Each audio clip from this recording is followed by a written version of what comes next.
Hallelujah. Good morning. ಮತ್ತೊಂದು ಶ್ರೇಷ್ಠವಾದ ದಿನದಲ್ಲಿ ನಮ್ಮ ಯೇಸು ಕ್ರಿಸ್ತನ ವಾಕ್ಯ ಧ್ಯಾನಿಸಲು ಅನುದಿನದ ಈ ಧ್ಯಾನ ಪ್ರತಿದಿನ ಬೆಳಿಗ್ಗೆ 7 ಗಂಟೆಗೆ ನಿಮ್ಮ ಬಳಿಗೆ ತರ್ತಿದ್ದೇವೆ. ಬನ್ನಿ ಚಿಕ್ಕ ಪ್ರಾರ್ಥನೆ ಮಾಡೋಣ.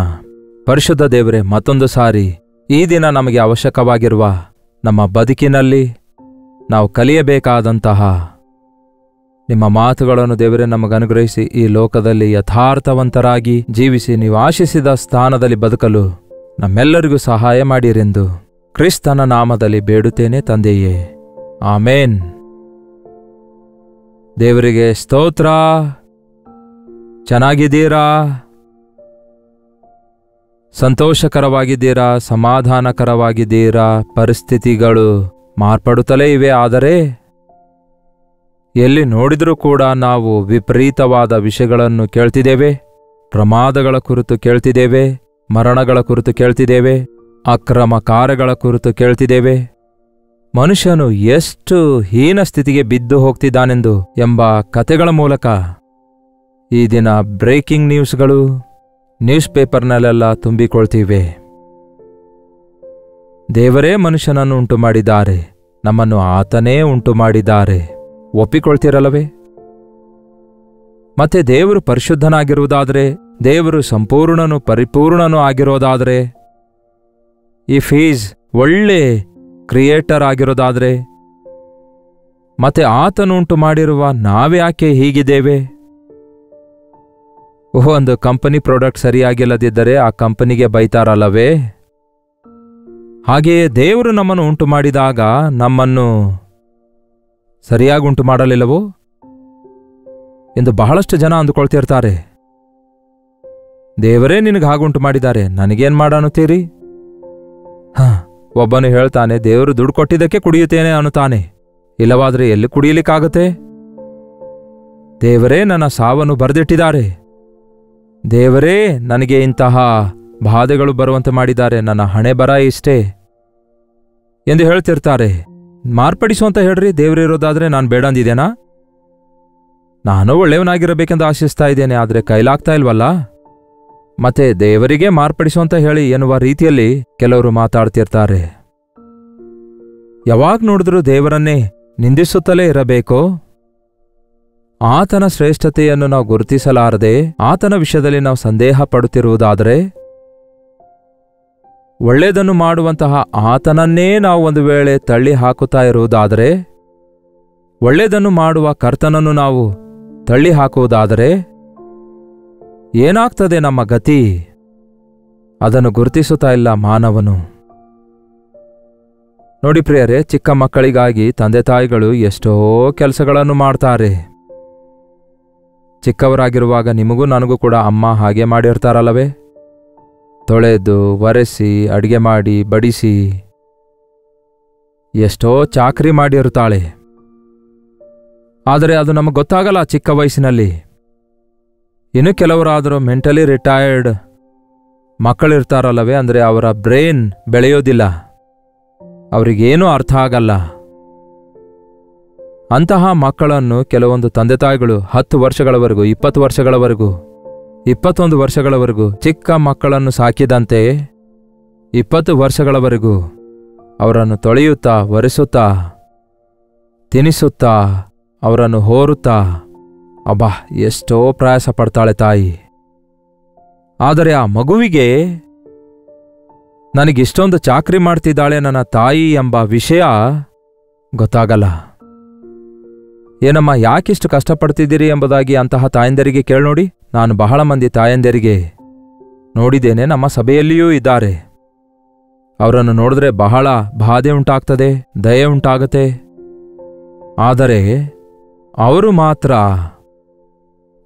ನಮಗೇನು ಭಾರವಿಲ್ಲ, ಇದು ನಮ್ಮ ಮಗು, ನಮ್ಮ ಮಗುವನ್ನು ಸಾಕುವುದು ನಮಗೆ ಭಾರವೋ, ನಾನು ಈ ಮಗುವಿನ ತಾಯಿಯಲ್ಲವೋ ಎಂಬುದಾಗಿ ಸ್ವಲ್ಪವೂ ಕೂಡ ಬೇಸರಗೊಳ್ಳದೆ ತನ್ನ ಮಗುವನ್ನು ಸಾಕಿ ಸಲಹುತ್ತಾಳೆ. ಏನಮ್ಮ, ಇಷ್ಟು ವರ್ಷಗಳಿಂದ ಈ ಮಗುವಿಗಾಗಿ ನೀವು ಕೆಲಸ ಮಾಡ್ತಿದ್ದೀರಲ್ಲವೇ?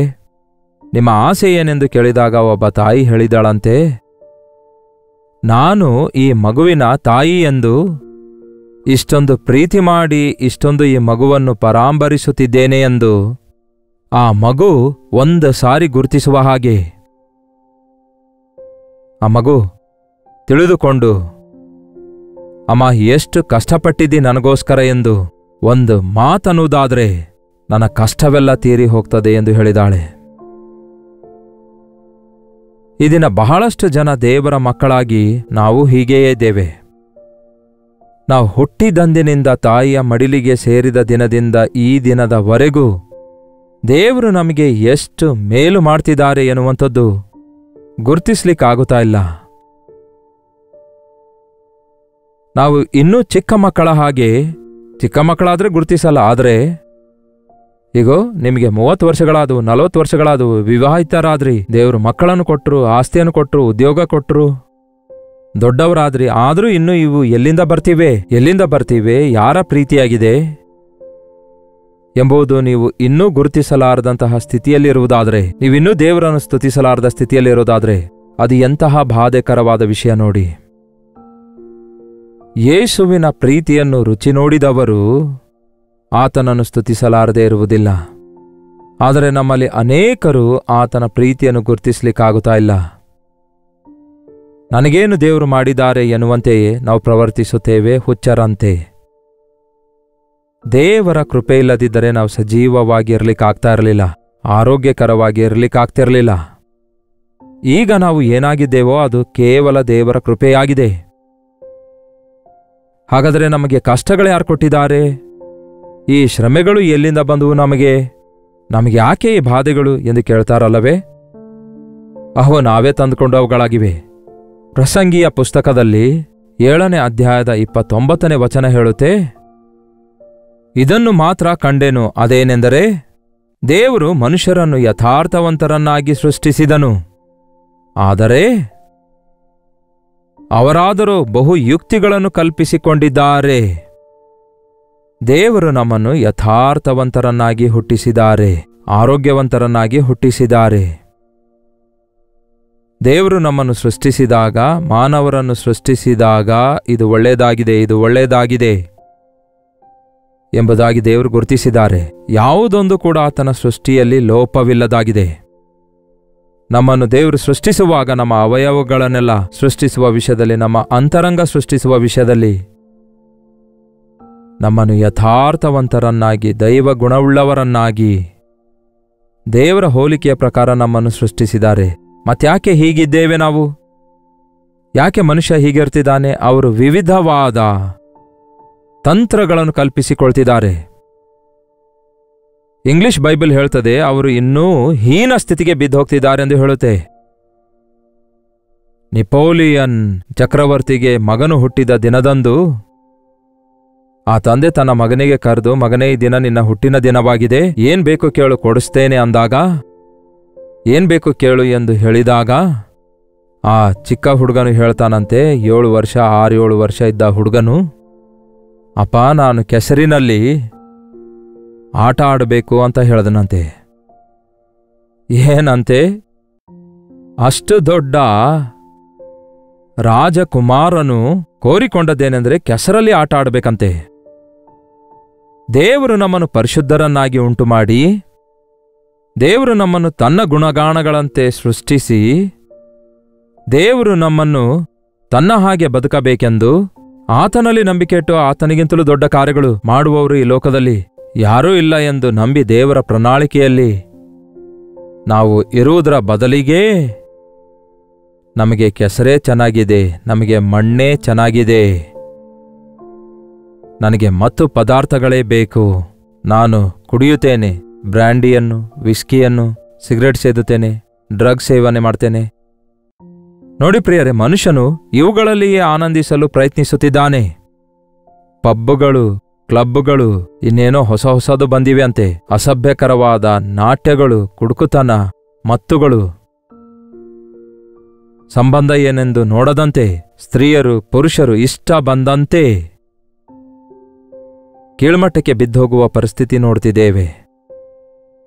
ಮನುಷ್ಯನು ಮೂರ್ಖತ್ವದಲ್ಲಿ ಏನಿದೆ ಆ ಮೂರ್ಖತ್ವದಲ್ಲಿ ಸಂತೋಷ ಹುಡುಕುತ್ತಾ ಇದ್ದಾನೆ ಹೊರತು ನಾವು ಎದಕ್ಕೋಸ್ಕರ ಸೃಷ್ಟಿಸಲ್ಪಟ್ಟಿದ್ದೇವೆ, ಯಾರ ಹೋಲಿಕೆಯಲ್ಲಿ ಸೃಷ್ಟಿಸಲ್ಪಟ್ಟಿದ್ದೇವೆ, ನಮ್ಮ ಗಮ್ಯ ಏನಾಗಿದೆ, ನಮ್ಮ ಗುರಿ ಏನಾಗಿದೆ ಎಂಬ ಗ್ರಹಿಕೆ ಇಲ್ಲದವರಾಗಿರುವುದಕ್ಕಾಗಿಯೇ ಮನುಷ್ಯರು ಅಂತಹ ಸ್ಥಾನಕ್ಕೆ ಬಿದ್ದು ಹೋಗುತ್ತಾ ಇದ್ದಾರೆ. ಹಾಳಾದ ಮನುಷ್ಯನು ಮತ್ತೊಬ್ಬನನ್ನು ಹಾಳು ಮಾಡುತ್ತಲೇ ಇರ್ತಾನಲ್ಲವೇ? ಕಳೆದ ತಿಂಗಳವರೆಗೂ ಮಾವಿನ ಸೀಸನ್ ಇತ್ತಲ್ಲವೇ? ನಮ್ಮ ಪುಟ್ಟಿಯೊಳಗೆ ಒಂದು ಕೊಳೆತೋದ ಮಾವಿನ ಹಣ್ಣು ಇರೋದಾದರೆ ನೀವು ನೋಡದೆ ಹಾಗೆ ಬುಟ್ಟಿಯಲ್ಲಿ ಇಡೋದಾದರೆ ಜೊತೆಗಿರುವ ಎಲ್ಲ ಮಾವಿನ ಹಣ್ಣುಗಳು ಕೂಡ ಕೊಳೆತು ಹೋಗ್ತಾವಲ್ಲವೇ? ಆ ಒಂದು ಕೊಳಕು ಎಲ್ಲ ಹಣ್ಣಿಗೂ ಅಂಟಿಕೊಳ್ತದಲ್ಲವೇ? ಹಾಗೆ ಬಹಳ ಸಾರಿ ನಮಗೆ ಗೊತ್ತಾಗಲಾರ್ದ ಹಾಗೆ ನಾವು ಇತರರ ಮೇಲೆ ಬ್ಯಾಡ್ ಇನ್ಫ್ಲುಯೆನ್ಸ್ ತರುತ್ತಿರ್ತೇವೆ. ತಂದೆ ತಾಯಿಗಳೇ ಇದನ್ನ ಬಹಳಷ್ಟು ಜನರಿಗೆ ಆತಂಕಕರವಾಗಿದ್ದಾರೆ. ಮಗನ್ಯಾಕೆ ಹೀಗೆ ತಯಾರಾದನು ಅನ್ನುತ್ತೇವೆ. ಆದರೆ ನೀವು ಬೆಳೆಸಿರುವ ವಿಧಾನ, ನಿಮ್ಮ ಪ್ರವರ್ತನೆ, ನೀವು ನಡೆದುಕೊಂಡ ವಿಧಾನದ ಮೇರೆಗೆ ಆ ಮಕ್ಕಳು ಯೋಗ್ಯರಾದರೂ ಆಗುತ್ತಾರೆ, ನೀಚರಾದರೂ ಆಗುತ್ತಾರೆ, ಭ್ರಷ್ಟರಾದರೂ ಆಗುತ್ತಾರೆ. ದೇವರು ನಮ್ಮನ್ನು ಸೃಷ್ಟಿಸಿದಾಗ ತನ್ನ ಆಕಾರದ ಮೇರೆಗೆ, ತನ್ನ ಹೋಲಿಕೆಯ ಮೇರೆಗೆ ಸೃಷ್ಟಿಸಿದ್ದಾರೆ. ನನ್ನನ್ನು ಹಿಂಬಾಲಿಸಿರಿ ಎಂದಿದ್ದಾರೆ, ಹುಡುಕಿರಿ ಅಂದಿದ್ದಾರೆ, ನನ್ನನ್ನು ಬೇಡಿಕೊಳ್ಳಿರಿ ಅಂದಿದ್ದಾರೆ, ನನಗೆ ಬೇಡಿಕೊಳ್ಳಿರಿ ಅಂದಿದ್ದಾರೆ, ನನ್ನ ಮಾರ್ಗಗಳನ್ನು ಗಮನಿಸಿರಿ, ನನ್ನ ಆಜ್ಞೆಗಳನ್ನು ಪಾಲಿಸಿರಿ ಅಂದಿದ್ದಾರೆ, ನನ್ನ ಸಲಹೆಗಳನ್ನು ಪಾಲಿಸಿರಿ, ನನ್ನ ಗದರಿಕೆ ಕೇಳಿ ತಿರುಗಿಕೊಳ್ಳಿರಿ ಅಂದಿದ್ದಾರೆ. ಬೇಸತ್ತು ಹೋಗಿದ್ದೀರಿ ನೀವು, ಕುಗ್ಗಿ ಹೋಗಿದ್ದೀರಿ ನೀವು, ಹಾಳಾಗಿ ಹೋಗ್ತಿದ್ದೀರಿ ನೀವು, ಕೆಟ್ಟು ಹೋಗ್ತಾ ಇದ್ದೀರಿ ನೀವು, ತಿರುಗಿ ಬನ್ನಿರಿ ಅನ್ನುತ್ತಾರೆ. ನನ್ನ ಕೈಗಳನ್ನು ನಿಮಗೋಸ್ಕರ ಚಾಚಿ ಇಟ್ಟಿದ್ದೇನೆ. ಎಲೆ ಕಷ್ಟಪಡುವವರೇ, ಹೊರೆ ಹೊತ್ತವರೇ, ನೀವೆಲ್ಲರೂ ತಿರುಗಿ ಬನ್ನಿರಿ. ನಾನು ನಿಮಗೆ ವಿಶ್ರಾಂತಿಯನ್ನು ಕೊಡ್ತೇನೆ, ನಾನು ನಿಮಗೆ ನೆಮ್ಮದಿಯನ್ನು ಕೊಡ್ತೇನೆ, ನಾನು ನಿಮ್ಮನ್ನು ಸ್ವಸ್ಥಪಡಿಸುತ್ತೇನೆ, ನಾನು ನಿಮ್ಮನ್ನು ಆದರಿಸುತ್ತೇನೆ, ನಾನು ನಿಮಗೆ ಕಳೆದುಕೊಂಡದೆಲ್ಲ ಕೊಡ್ತೇನೆಂದು ಹೇಳಿದ ದೇವರು ಕರೆಯುತ್ತಲೇ ಇದ್ದಾರೆ. ಪ್ರಿಯರೇ, ಇಂತಹ ವಾಕ್ಯ ನೀವು ಕೇಳ್ತಾ ಇರುವಾಗ ಇದು ಏನೋ ಭಕ್ತಿಯ ವಾಕ್ಯ ಅಂದ್ಕೊಳ್ಬೇಡಿರಿ, ಸುಮ್ಮನೆ ಕಾಲಕ್ಷೇಪ ಅಂದ್ಕೊಳ್ಬೇಡಿ. ನೀವು ಯಾರು ಎಲ್ಲಿದ್ದೀರಿ ಎಂದು ನನಗೆ ಗೊತ್ತಿಲ್ಲ, ಆದರೆ ಕರ್ತನಿಗೆ ಎಲ್ಲ ಗೊತ್ತು. ನಿಮ್ಮನ್ನು ಕರೆಯುತ್ತಿದ್ದಾರೆ ಈ ದಿನ. ನಿಮಗೇ ಗೊತ್ತು ನಿಮ್ಮ ಜೀವಿತದಲ್ಲಿ ನೀವು ಎಷ್ಟು ಬೇಸತ್ತು ಹೋಗಿದ್ದೀರೆಂದು. ಇದು ಅಲ್ಲ ಅದು, ಅದು ಅಲ್ಲ ಇದು, ಇದು ಅಲ್ಲ ಅದು ಎಂದು ಎಲ್ಲಾ ಪ್ರಯತ್ನ ಮಾಡಿ ವಿಫಲರಾದಂತಹ ಪರಿಸ್ಥಿತಿಯೊಳಗೆ ಸಿಕ್ಕಾಕೊಂಡಿದ್ದೀರೇನೋ. ಎಲ್ಲಿದೆ ಸಮಾಧಾನ ಅಂದ್ಕೊಂಡು ಏನೇನೋ ಮಾಡಿ ಕೊನೆಗೆ ಇರುವುದನ್ನು ಕೂಡ ಕಳೆದುಕೊಂಡಿರುವ ಪರಿಸ್ಥಿತಿಯೊಳಗೆ ಬಿದ್ದಿದ್ದೀರೇನೋ. ಕರ್ತನು ಈ ದಿನ ನಿಮ್ಮನ್ನು ಕರೆಯುತ್ತಿದ್ದಾರೆ. ನನ್ನಲ್ಲಿ ನಂಬಿಕೆ ಇಡೀರಿ, ನನಗೆ ಮೊರೆ ಇಡಿರಿ, ನಾನು ನಿಮಗೆ ಉತ್ತರಿಸುತ್ತೇನೆ ಅನ್ನುತ್ತಾರೆ. ದೇವರ ಗುಣಗಾನಗಳನ್ನು ತಿಳಿದುಕೊಳ್ಳಬೇಕಾದರೆ ದೇವರ ವಾಕ್ಯ ಓದಬೇಕು. ಪ್ರಿಯರೇ, ದೇವರು ನಮ್ಮ ವಿಷಯದಲ್ಲಿ ನಾವು ಹೇಗೆ ಬದುಕಬೇಕು, ಆತನ ಉದ್ದೇಶ ಏನೆಂದು ತಿಳಿದುಕೊಳ್ಳಬೇಕಾದರೆ ಆತನ ವಾಕ್ಯವನ್ನು ಓದಿ ನೋಡಿರಿ. ಆತನ ವಾಕ್ಯ ನಮ್ಮನ್ನು ನಡೆಸುತ್ತದೆ, ಅದು ನಮ್ಮ ಪಾದಗಳನ್ನು ಸ್ಥಿರಪಡಿಸುತ್ತದೆ, ನಮಗೆ ತಿಳುವಳಿಕೆ ಕೊಡುತ್ತದೆ, ನಮಗೆ ಜ್ಞಾನ ಕೊಡುತ್ತದೆ, ನಮಗೆ ಕೃತಜ್ಞತೆಯನ್ನುಂಟು ಮಾಡುತ್ತೆ. ಯೇಸುವಿನ ಕಡೆಗೆ ನೋಡಿರಿ. ಮತ್ತಾಯ, ಮಾರ್ಕ, ಲೂಕ, ಯೋಹಾನ ಸುವಾರ್ತೆಗಳನ್ನು ಓದು ನೋಡಿ. ಹೇಗೆ ಯೇಸು ಕ್ರಿಸ್ತನು ಜೀವಿಸಿದ್ದಾರೆಂದು, ಹೇಗೆ ಸ್ಪಂದಿಸಿದ್ದಾರೆಂದು, ಹೇಗೆ ಪ್ರತಿಸ್ಪಂದಿಸಿದ್ದಾರೆಂದು, ಯಾರೊಂದಿಗೆ ಹೇಗೆ ಮಾತಾಡಿದ್ದಾರೆ, ಯಾವ ರೀತಿಯಾಗಿ ಜೀವಿಸಿದ್ದಾರೆ ಎಂದು ಗಮನಿಸುವುದಾದರೆ ಒಬ್ಬ ನಿಜವಾದ ಪರಿಪೂರ್ಣನಾದ ವ್ಯಕ್ತಿ, ದೇವರ ಆಕಾರದಲ್ಲಿ ದೇವರ ಸ್ವರೂಪದಲ್ಲಿ ಸೃಷ್ಟಿಸಲ್ಪಟ್ಟ ವ್ಯಕ್ತಿ ಹೇಗೆ ಬದುಕಬೇಕೆಂದು ಬದುಕಿ ತೋರಿಸಿದ್ದಾರೆ. ನಿಮ್ಮ ಶತ್ರುಗಳನ್ನು ಪ್ರೀತಿಸಿರಿ, ನಿಮ್ಮನ್ನು ಹಿಂಸೆಗೊಳಿಸುವವರಿಗಾಗಿ ಪ್ರಾರ್ಥಿಸಿರಿ, ನಿಮಗೆ ಎರಡಿದ್ರೆ ಒಂದನ್ನು ಕೊಡಿರಿ, ನಿಮಗೆ ಒಂದು ಕೆನ್ನೆ ಮೇಲೆ ಹೊಡೆದ್ರೆ ಮತ್ತೊಂದು ಕೆನ್ನೆಯನ್ನು ತೋರಿಸಿರಿ, ನಿಮಗೆ ಯಾರಾದರೂ 1 ಮೈಲು ಬಾ ಅಂತ ಬಲವಂತ ಮಾಡಿದ್ರೆ 2 ಮೈಲನ್ನು ನಡೆಯಿರಿ ಎಂಬ ಆತನ ಮಾತುಗಳು ದೈವಿಕತೆಯನ್ನು ತೋರಿಸುತ್ತವೆ. ದೇವರನ್ನು ನಂಬಿದ್ದೇವೆ ಎಂದು ಹೇಳಿಕೊಳ್ಳುವ ನಾವು ಯೇಸು ಕ್ರಿಸ್ತನ ಮಾರ್ಗದಲ್ಲಿ ನಡೆಯಬೇಕು, ಕೃತಜ್ಞತೆಯುಳ್ಳವರಾಗಿ ಇರಬೇಕು.